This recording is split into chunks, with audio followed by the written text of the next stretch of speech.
Two people retire with the exact same portfolio, same total balance, same asset mix, same withdrawal rate, and over the following 30 years, the exact same average annual return.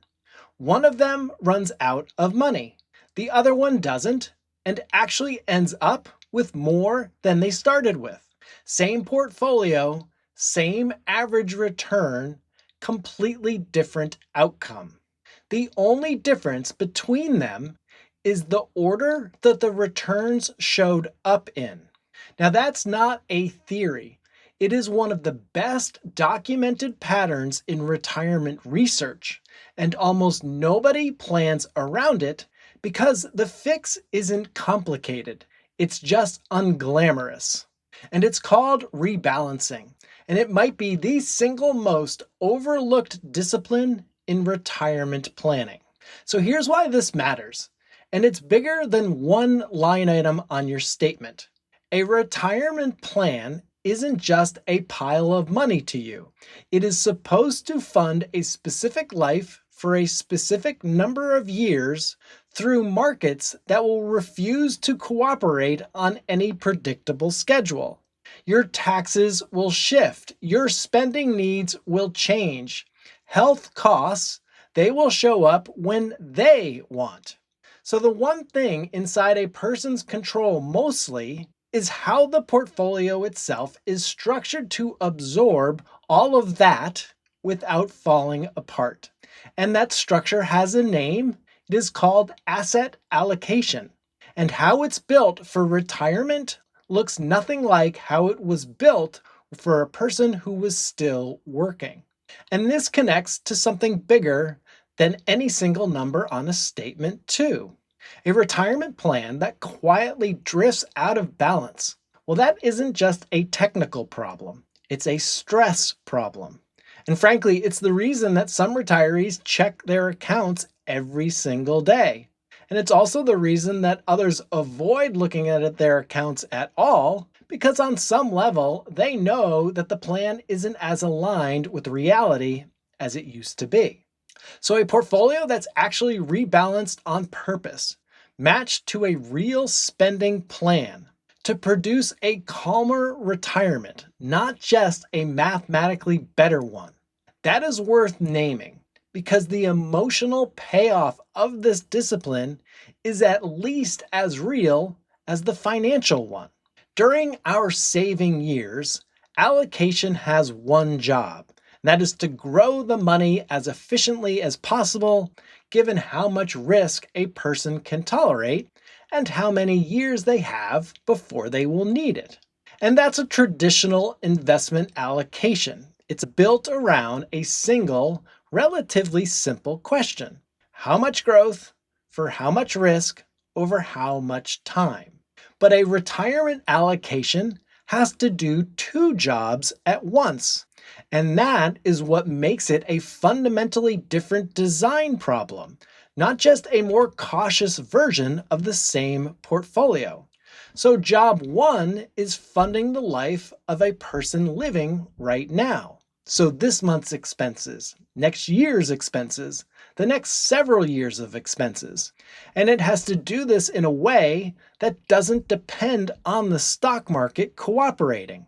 Job two is to still grow the money, because a retirement can easily last 30 years or more. And frankly, a portfolio that stops growing the day someone retires, well, that's probably won't make it very far. So balancing those two jobs, spending now and growing for later, inside of the same pool of money.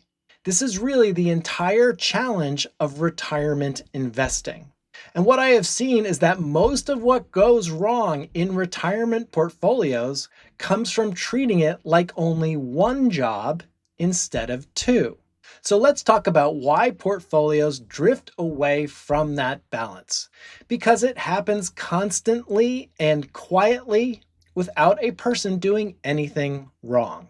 Say someone starts retirement with 60% of their money in stocks and 40% in bonds. Well, stocks generally grow faster than bonds over time. This is historically, and not every year, but on average over long stretches. So, without a single trade being made, without a person deciding, frankly, anything at all, that 60-40 mix can quietly turn into 70-30, then 75-25 very easily over the course of a few strong years for stocks. And here's what that actually looks like in dollars, because I think the math makes it real in a way that the percentages don't.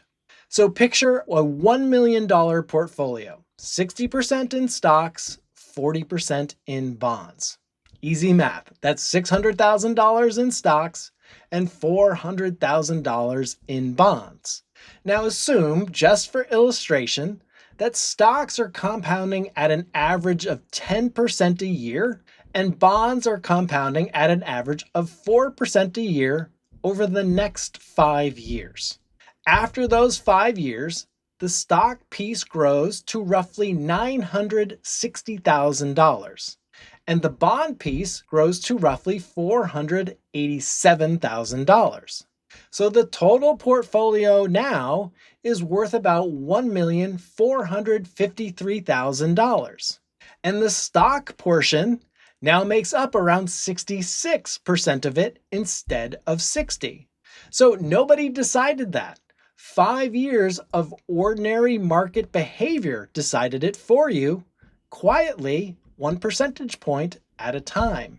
Now that drift feels pretty harmless while markets are going up. It actually feels like a bonus, but it means that the portfolio is now carrying more risk than the person originally decided was appropriate, right at the point in life when that risk matters most. And this is the real purpose of rebalancing. It is not about chasing better returns. It is about periodically selling a little of what has grown and adding it back to what hasn't, to ultimately bring the portfolio back to the balance that a person actually chose on purpose, instead of the balance of the market quietly assigning it for them. So how does a person actually rebalance a retirement portfolio? Well, there are a couple of straightforward approaches, and either one of them beats doing nothing. One approach is easily a calendar-based approach. You pick a schedule, maybe once a year. This is most common. And on that date, you bring the entire portfolio back to its target mix, regardless of what happened in between. Now, this is very simple, and simple tends to actually get done. That's why I like it. Now, the other approach is threshold based.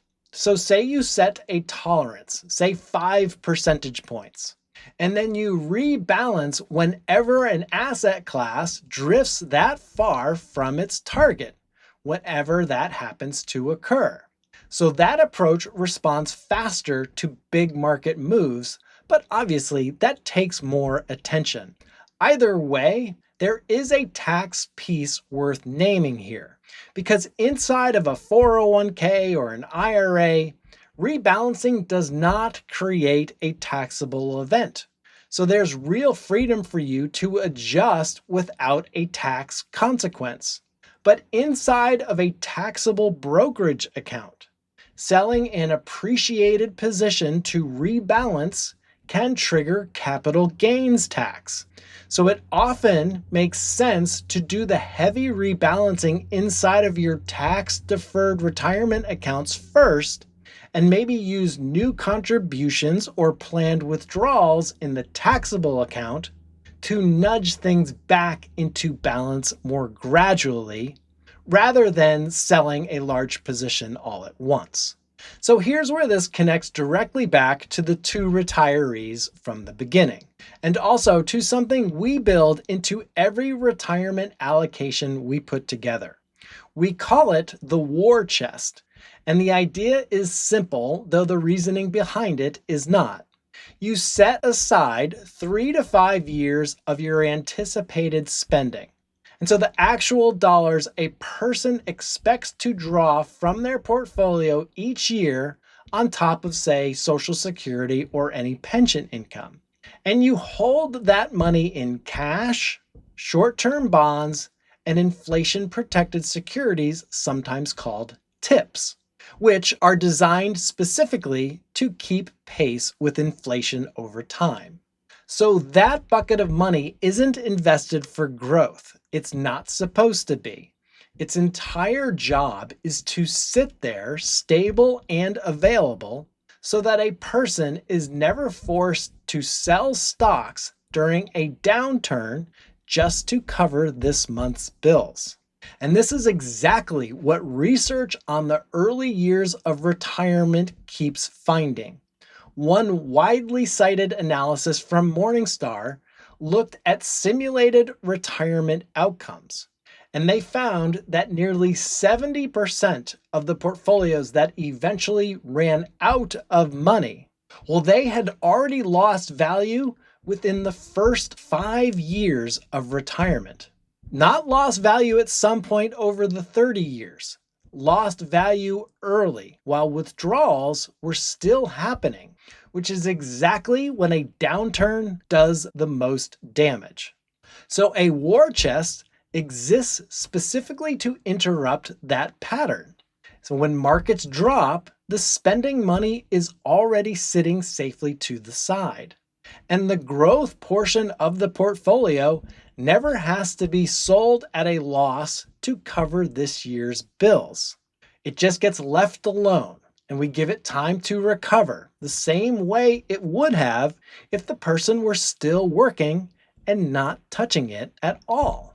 And I think it's worth explaining that middle piece, the inflation protected securities, what they actually do, since I don't think the name alone makes it obvious. So these are a type of government bond where the underlying principal adjusts along with inflation that's measured by the Consumer Price Index, or CPI.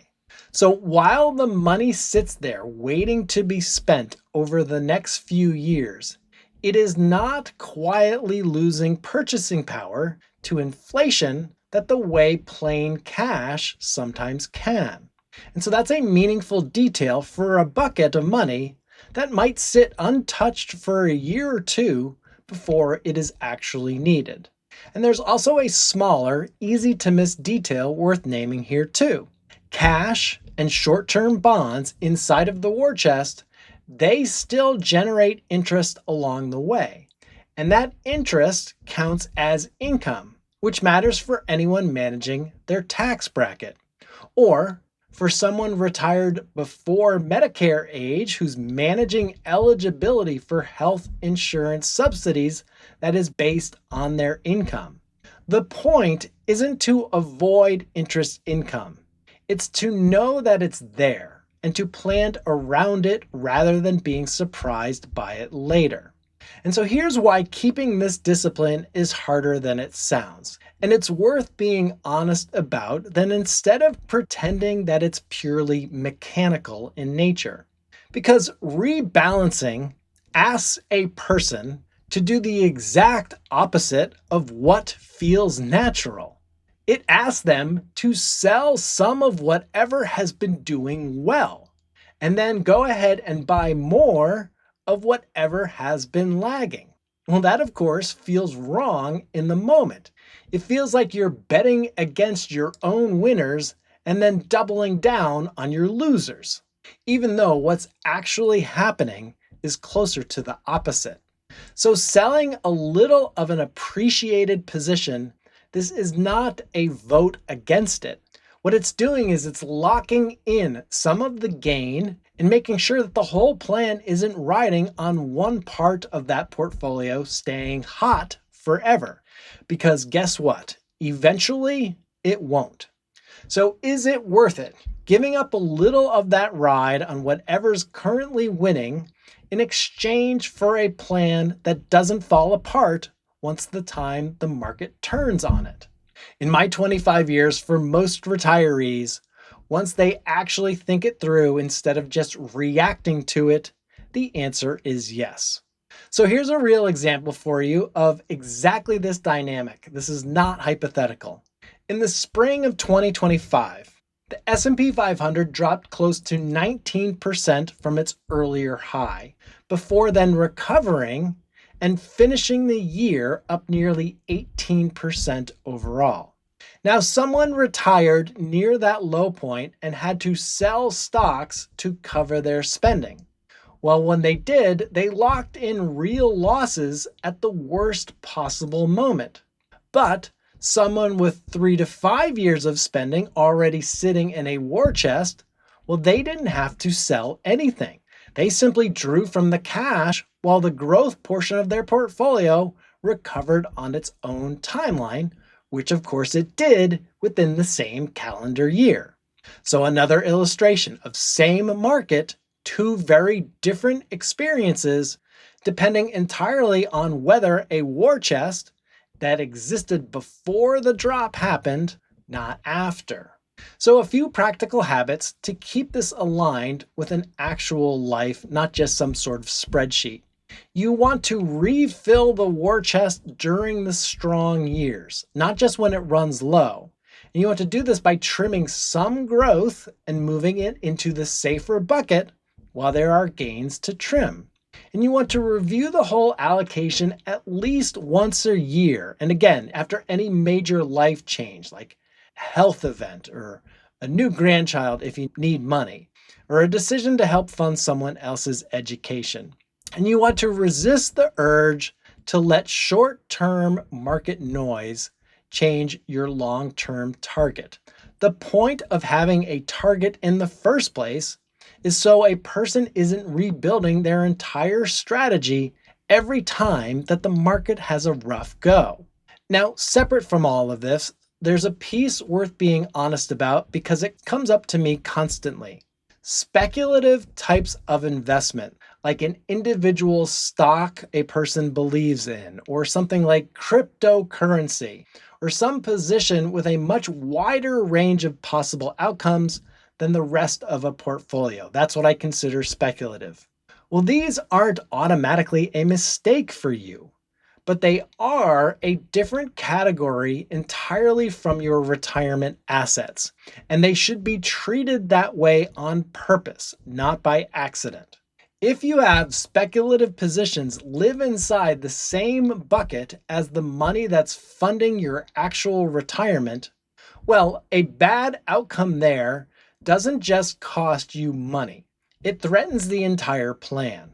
So the healthier approach is to size a speculative sleeve of money deliberately. And you want to do this before getting into it rather than after using a simple test. So pick an amount that's small enough that losing every single dollar of it completely, this wouldn't change the retirement plan at all. For a lot of households, that ends up being somewhere in the low single digits as a percentage of the total portfolio. And of course, the right number depends entirely on how well funded the rest of the plan already is. But at the end of the day, keep that money completely separate from the war chest and the core growth of your portfolio. Now, you want this to do so mentally and often literally in a separate account so that its performance never gets confused with the performance of the plan that is actually funding your retirement. And that is investing with intention instead of investing by accident. And it is the difference between taking a calculated shot with money that was never part of the plan to begin with and quietly gambling with money that was. And I want to go back to sequence of return risk directly, because I think it deserves a clear explanation, not just some sort of scary phrase. So this is the risk that poor returns showing up early in retirement combined with ongoing withdrawals, that they will do far more damage than the same poor returns would do later on. Again, two people can retire with identical portfolios and identical 30-year average returns and land in completely different places purely because of when the bad years happen to hit. So again, early losses compound against a shrinking portfolio that's also being withdrawn from, while later losses, they hit a portfolio that's had decades to grow first. So it has a much shorter remaining spending horizon to fund. So therefore, it doesn't affect it as much. Now, how much this actually matters for any one person depends heavily on two things. And it's worth being pretty specific about, instead of treating this as a one-size-fits-all approach. Number one is your retirement age. Someone retiring at age 55, well, naturally they're exposed to a longer red zone. Red zone is the period that researchers point to as the most vulnerable stretch than, say, someone retiring at age 68, simply because there are more years for an early downturn to do its damage before, say, Social Security or other guaranteed income shows up as the cavalry to ease the pressure. And the other is overall funding level. So a retiree whose portfolio comfortably exceeds what they actually need, well, naturally, they have more room to absorb a bad sequence of returns without changing their behavior.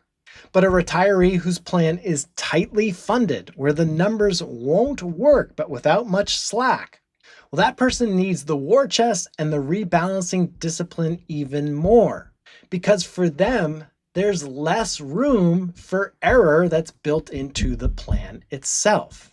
So the question isn't whether sequence risk exists. It exists for everyone drawing income from a portfolio.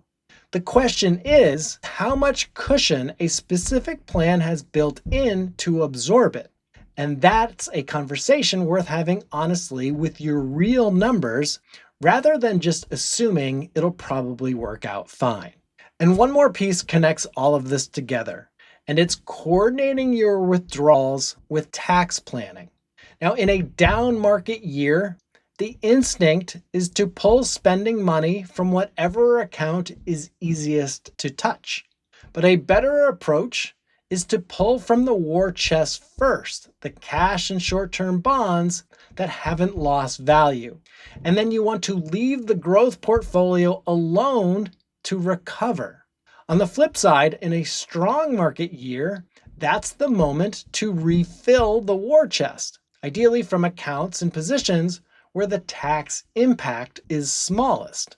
And sometimes this is a taxable brokerage account with favorable long-term capital gains treatment, or sometimes a Roth account with no tax impact at all, depending, of course, on a person's full picture. And this is also where flexibility earns its keep.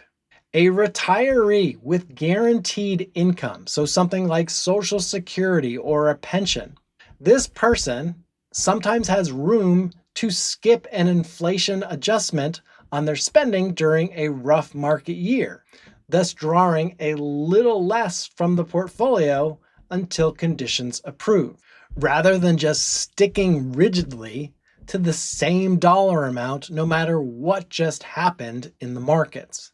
So that kind of small temporary adjustment tends to matter far more to a plan's long-term success than most people assume.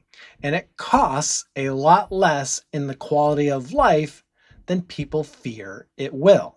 And the through line across all of this is flexibility.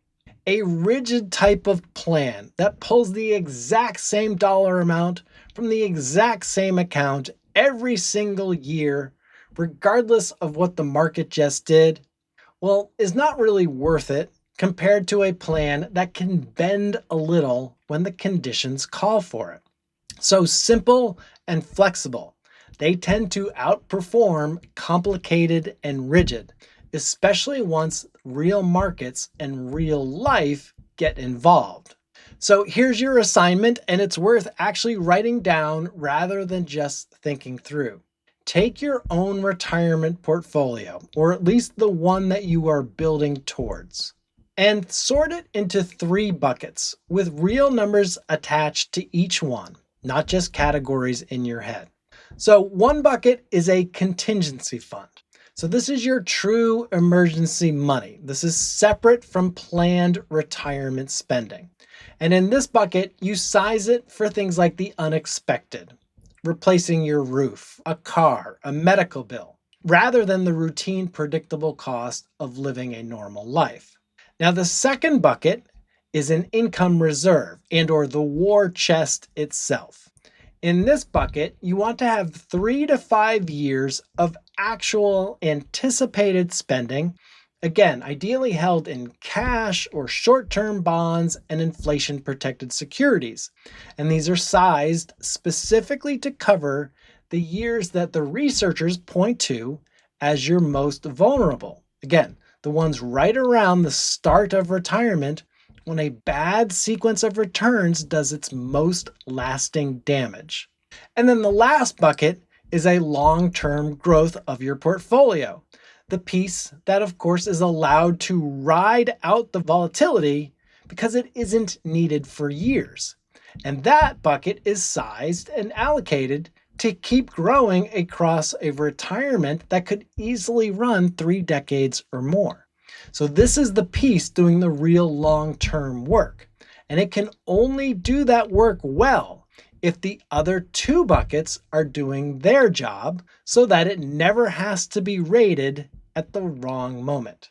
So write down what percentage of the total or what dollar amount belongs in each bucket. Don't guess. An actual number that's specific to your own spending and your own timeline. And that is the real starting point of a retirement allocation.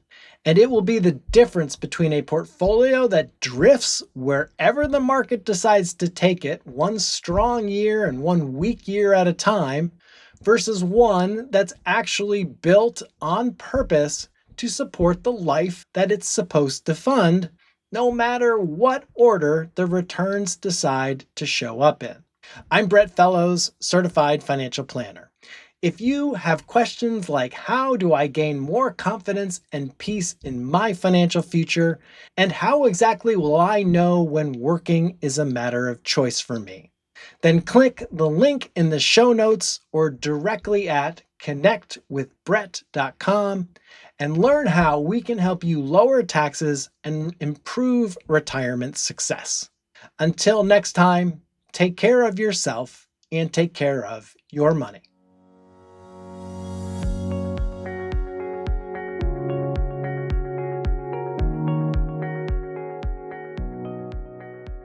This podcast is for informational and entertainment purposes only. It should not be relied upon as a basis for investment decisions. This podcast does not engage in rendering legal, financial, or other professional services.